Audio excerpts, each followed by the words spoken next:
Abah-abah terkapar dengan kondisi palak pecah singgo bersimbah darah di jalan. Sesudah mengalami kecelakaan di Jalan Jenderal Sudirman, diduga korban tercampak dari motornya karena ngelak ke mobil yang metu dari lorong.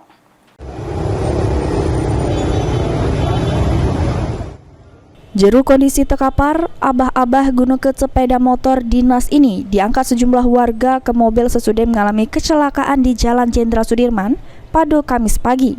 Kondisi kepalanya pun bersimbah darah. Menurut warga, bermula korban berjalan dari Makodam ke arah Simpang Polda. Pas di depan lorong Letnan Yasin, korban terkejut ada mobil yang tiba-tiba metu dari lorong, sehingga spontan ngerem mendadak sampai tercampak karena ngelak ke mobil tersebut. Pas terkapar di tengah jalan, korban ditombor oleh tukang ojek dari Buri. Korban kemudian digawa ke rumah sakit untuk dapat ke perawatan medis. Ada mobil nak keluar kan dia tu nyelak mobil ngerem-ngejut.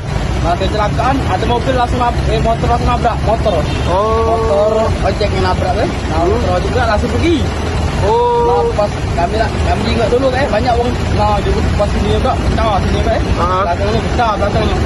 Kalau orang banyak juga kami bantu mengangkat ke pinggir kan. Kami pinggir kan ada jak berapa menit langsung dibawa mobil. Langsung bawa ke Kejadian ini selanjutnya ditangani oleh Satlantas Polrestabes Palembang untuk dilakukan penyelidikan lebih lanjut. Mulyadi, PAL TV.